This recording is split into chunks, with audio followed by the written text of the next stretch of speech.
Good morning students. हम लोग 11th class के जो चैप्टर 3 हमने शुरू किया है इसकी सेकंड वीडियो बना रही है। आपके चैप्टर का नाम है चुनाव और प्रतिनिधित्व। ठीक है, अब इसमें बेटा जो फर्स्ट वीडियो हमारी बनी थी उस फर्स्ट वीडियो में आप लोगों को चुनाव, प्रतिनिधि, अप्रत्यक्ष लोकतंत्र, प्रत्यक्ष लोकतंत्र, चुनाव आयुक्त, चुनाव आयोग, इतना सब कुछ आपको समझा दिया था। अब इस वीडियो में हम लोग समझा रहे हैं कि चुनाव आयोग के आखिरकार काम क्या होते हैं। जो इलेक्शन कमीशन होता है वो आखिरकार क्या क्या काम करता है। तो जब ये इलेक्शन कमीशन के काम की सूची हम लोग तैयार करेंगे तो ये 11 के 11 काम इसमें काउंट करवाए जाते हैं बेटा। जिसमें पहला काम है चुनाव क्षेत्र निश्चित करना, यानी इसको आप लोग एक प्रॉपर कहानी की तरह पढ़ोगे ना कि इसके बाद ये स्टेप, इसके बाद वो स्टेप, उसके बाद ये वाला स्टेप, यानी कंटिन्यू अगर आप लोग स्टेप वाइज करते हो उसको चलोगे तो ये पूरे के पूरे 11 के 11 अपने आप याद हो जाएंगे। बस दिमाग में ये रखो कि चुनाव करवाना है तो उसके लिए क्या क्या तैयारियां होंगी, चुनाव किस किस तरीके से आगे बढ़ाना पड़ेगा। ठीक है, तो इसमें बेटा हमारा फर्स्ट है कि चुनाव क्षेत्र निश्चित करना। जब जब इलेक्शन की बातें आती है तो सबसे पहले यही होता है कि चुनाव क्षेत्र किसे बनाया जाए, पूरे देश को कितने निर्वाचन क्षेत्रों में बांटा जाए, ये सबसे पहली और सबसे प्रमुख बात होती है। ठीक है, तो इसमें बात आएगी बेटा कि अगर हमारे लोकसभा के चुनाव होने हैं, अगर हमारे लोकसभा के चुनाव होने हैं तो लोकसभा में अगर मैं बात करूं कि हम लोगों के यहाँ टोटल सीटें 543, ठीक है, दो तो एंग्लो इंडियन है तो उनके लिए तो इलेक्शन होगा नहीं। निर्वाचित सीटें आप लोगों की 543 होती हैं तो पूरे देश को 543 हिस्सों में बांट दिया जाता है, निर्वाचन क्षेत्रों में बांट दिया जाता है।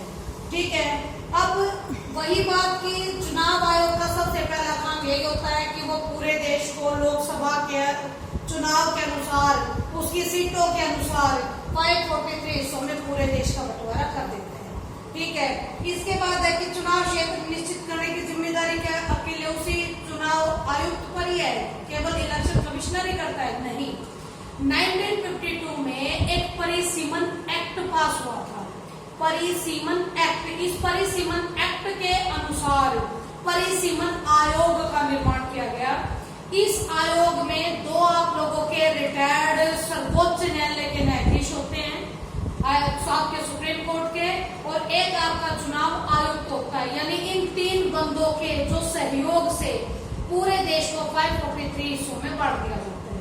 ठीक है, इसके बाद है मतदाताओं की सूची तैयार करना। यह आप लोगों को थोड़ा याद करना पड़ेगा बेटा कि संविधान की आपका अनुच्छेद है 325 से, उसमें बड़े साफ तौर पर लिखा गया है कि जितनी बार इलेक्शन होंगे उतनी बार अगली आपकी मतदाता सूची भी तैयार मिलेगी।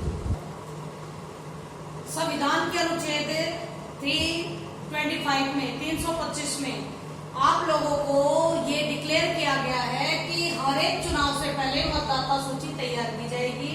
उस मतदाता सूची को सार्वजनिक भी किया जाएगा। अगर उसमें किसी को थोड़ा बहुत फेरबदल करवाना है तो वो फेरबदल आसानी से करवा सकते हैं इलेक्शन से पहले। ठीक है, तो हमेशा आप लोगों के चुनाव से पहले मतदाता सूचियां तैयार की जाती हैं ताकि जो मरे हुए लोगों का अगर उसमें नाम आ जाए तो कटवा दिया जाए। उसके जब देख रेख के लिए उसको रखा जाता है, या फिर किसी का गलत नाम आ जाता है या किसी की डिटेल गलत आ जाती है तो उसको ठीक कराया जा सकता है। ठीक है बेटा, इसके बाद चुनाव तिथि की घोषणा की जाती है। चुनाव तिथि की घोषणा अकेला चुनाव आयोग नहीं करता है। ठीक है, चुनाव आयुक्त प्रॉपर तरीके से केंद्र सरकार और राज्य सरकार दोनों से, केंद्र और राज्य दोनों सरकारों से अच्छे से बैठ के बातचीत करता है, उनकी राय, उनके मशवरे लेता है, तब डिसाइड की जाती है कि कौन से राज्य में कौन सी डेट को ये मतदान की प्रक्रिया करवाई जाए। ठीक है, इसके बाद मेरा चुनाव अधिकारियों की नियुक्ति ये चुनाव आयोग करता है, 100% करता है। प्रत्येक क्षेत्र के लिए एक मेन हेड अधिकारी नियुक्त कर दिया जाता है, वहां पर काम कराने के लिए भी बहुत सारे अधिकारी नियुक्त किए जाते हैं। ठीक है, और जो काम कराने वाले हैं ज्यादातर आप लोगों के सरकारी कर्मचारी होते हैं।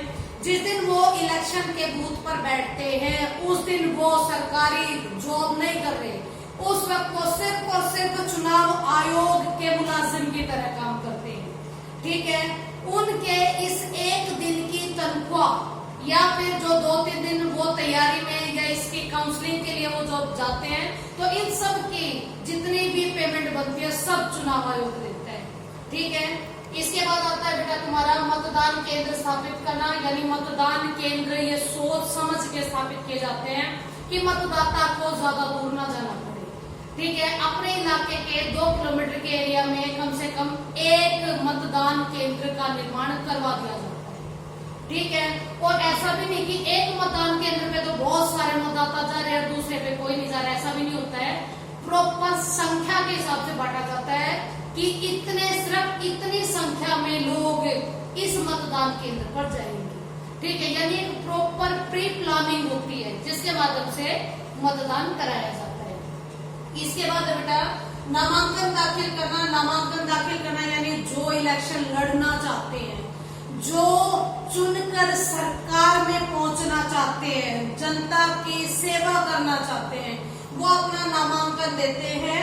इनके लिए यानी नामांकन के लिए प्रॉपर इनको एक क्या कहते हो तुम लोग उसको, नामांकन पत्र, यानी कि एक जैसे एक फॉर्म की तरह होता है जिसमें व्यक्ति अपनी सारी डिटेल डालता है। ठीक है, वो प्रॉपर नामांकन दाखिल करता है। जब वो नामांकन दाखिल करता है तो उसके साथ उसका भरोसा देने के लिए दूसरे व्यक्ति की भी मंजूरी जरूरी होती है। इसके साथ साथ वो कुछ पेमेंट भी देता है सरकार को, वो सिक्योरिटी के तौर पर होती है।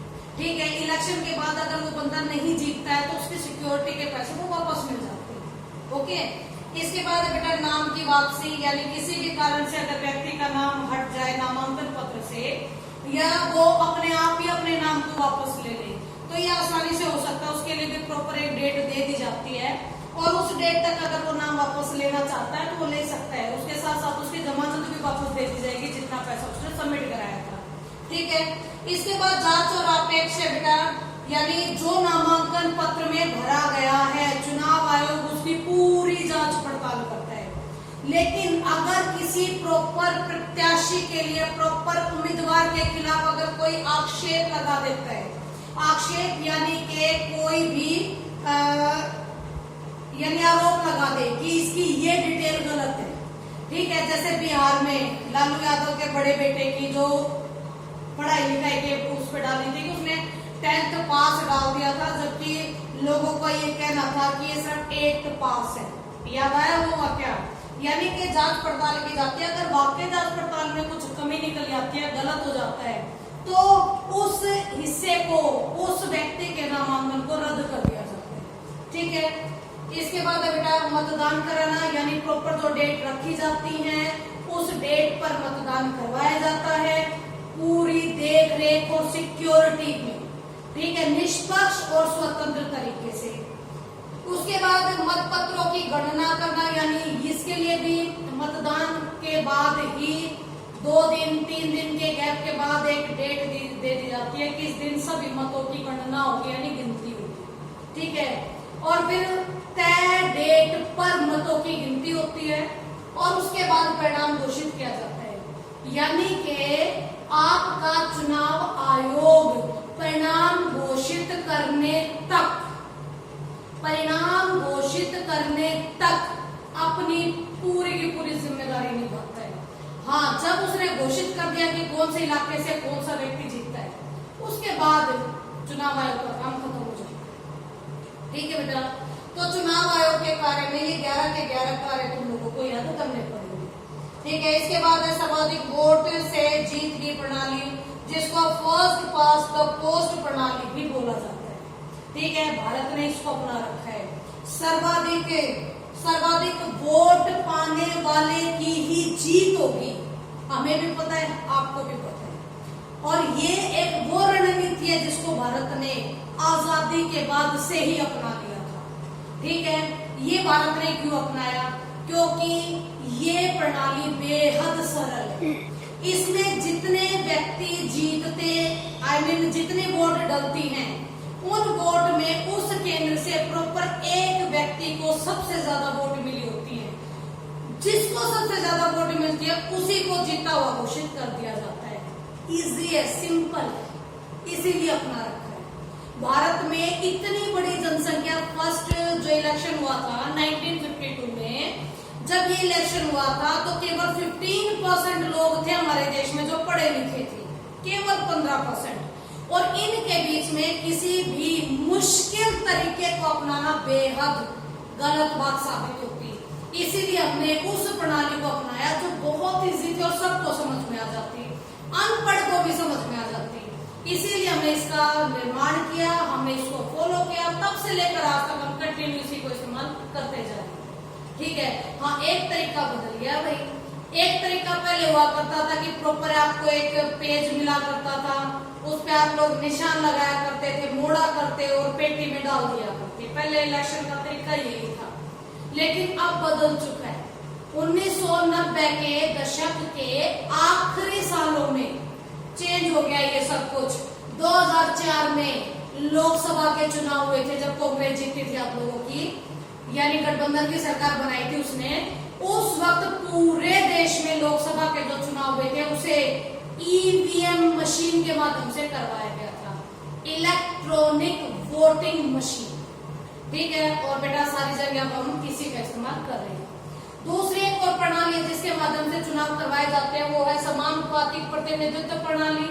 इसमें प्राथमिकता के आधार पर इलेक्शन कराया जाता है, प्राथमिकता के आधार पर, यानी कि जितने भी मेंबर होते हैं उनकी एक सूची तैयार कर ली जाती है और प्रत्येक व्यक्ति के सामने वो होती है, जिसको जो सबसे ज्यादा अच्छा लगता है वो उसके फर्स्ट नंबर पे होता है, दूसरे नंबर पे मुझे ये ठीक लगता है, तीसरे नंबर पे इन 10 व्यक्ति में से मुझे ये ठीक लगता है, चौथे नंबर पे मुझे ये ठीक लगता है।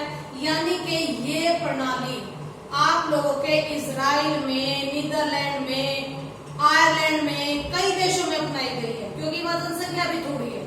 ठीक है, आसानी से हैंडल भी हो जाता है, लेकिन बेटा भारत जैसे देश में समानुपातिक प्रणाली को अपनाना बेहद मुश्किल है, इसलिए हम लोगों ने इसको नहीं अपनाया। ठीक है, इसके अलावा इन दोनों में एक सबसे बड़ा डिफरेंस है कि सर्वाधिक वोट पाने वाले की जीत में एक व्यक्ति जिसको सबसे ज्यादा वोट मिले होते हैं उसके वोट काम किए बस, और जो इधर उधर और उम्मीदवारों में बट जाते हैं वो सारे के सारे खराब जाते हैं। लेकिन समानुपातिक प्रतिनिधित्व प्रणाली में ऐसा नहीं होता है, इसमें एक भी वोट खराब नहीं जाता।